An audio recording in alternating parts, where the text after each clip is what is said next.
On the 10th of July 2017, the Iraqi government declared Mosul liberated after 9 months of battle in which they were backed by US-led coalition and Kurdish forces.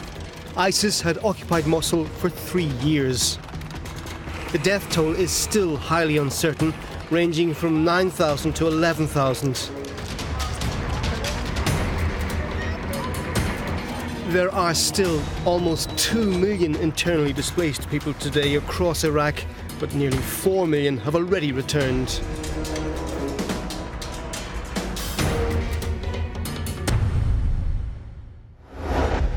It feels like the war has just finished in Mosul. 1 year after ISIS fell, even the rubble is still there, hiding bodies and unexploded munitions. There are 8 million tons of explosives in the debris, according to the United Nations. No more than 30 square kilometres of the Mosul district have been cleared. In spite of this, over 800,000 residents have returned. Others have never left.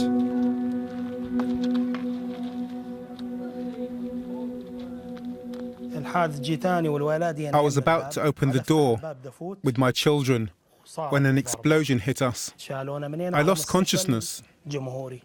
My daughter died at the hospital and my son on the way. The children were a 3-year-old boy and an 11-year-old girl. Another daughter, Nada, survived but lost her leg, as did her father, who worked as a taxi driver. Now his taxi lies destroyed in the courtyard, and his hopes of rebuilding a livelihood depend on him getting back his self-sufficiency. Adil and Nada are among the more than 7,000 patients who, since 2014, have received rehabilitation sessions from Handicap International. The NGO, financed by the EU's Humanitarian Aid Department, helped them prepare to receive a prosthetic limb. Due to a reaction to it, they both require extra rehab sessions. We have the fracture, we have amputee, we have a burn, and some spinal cord injury because of the shelling. We have different kind of the type of the patient. We have 2 kind of follow-up for the patient, before fitting and after fitting. After fitting, we are doing the follow-up for the patients for 3 times to be sure that the device is positive or negative. With the end of combat operations in Mosul and other areas formerly held by Islamic State, Iraq has entered another phase of humanitarian crisis. Key challenges for the EU, as one of the main donors in the region, are mostly linked to protection and rehabilitation. Riji, what are the humanitarian costs of the Mosul conflict? Well, the level of destruction that is still visible in the western side of the city clearly show the scale of the human cost of the battle. During the battle for Mosul, more than 14,000 civilians got injured, out of which 32% were children under 5. Despite we are at 1 year from the end of the hostility, still is estimated that 4,000 individuals are in need of rehabilitation care. In a city where the health system is still in ruins, Handicap International and the Italian NGO Emergency work closely together to help victims of war become self-sufficient. On the 3rd of March 2017, while I was trying to escape, I faced ISIS on the way. They captured me and I thought that if I told them that I wanted to run away, they would kill me. So I said I was there to take some wheat to feed my family. And 10 days later, they cut my hand off. Adil is receiving his last check at home in West Mosul before being referred to Emergency's Prosthetic Centre in Sulaymaniyah. The physiotherapist checks there's no swelling and that the arm has a wide range of motion. Adil is ready. He will travel to eastern Iraq to receive a new hand, and we will follow him.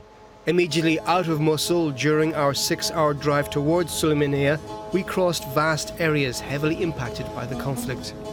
ISIS-built trenches and explosive devices can be spotted along the way, as well as IED fields identified by Norwegian People's Aid.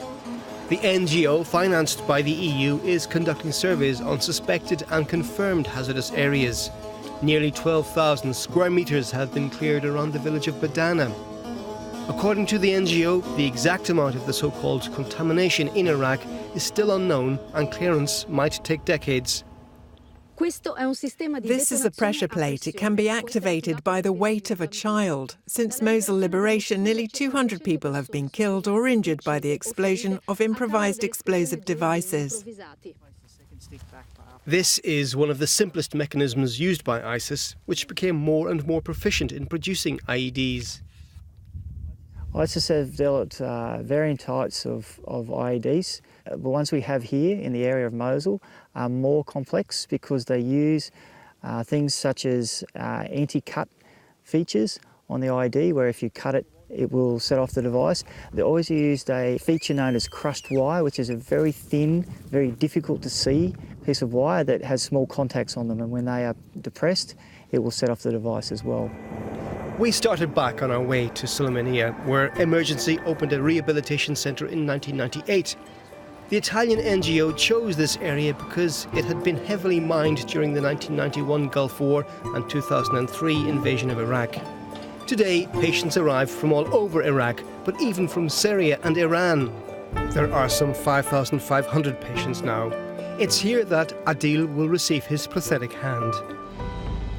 The procedure that we took cast for this patient now, we call it taking measurements or making the negative cast for him. Technicians will then fill this cast with plaster to form a positive mould that will then be used as a base to form a polypropylene hard socket. The different components are chosen in accordance with the need of the patient. Over 60% of them came here with a below-the-knee amputation. Only 3%, like Adil, with an upper limb amputation. This is the mechanical hand. It has a cable here. We fix the cable to the patient's shoulder. And when he's contracting his shoulder, he's opening the hand. It's usually the patient who chooses whether to use a mechanical or cosmetic hand. Once the decision's been made, the components will be assembled in the workshop. Each technician produces an average of 3 prostheses a week, depending on the complexity of the case. Adil received his new hand in just 5 hours. As with his home city, Adil's road to recovery has just begun.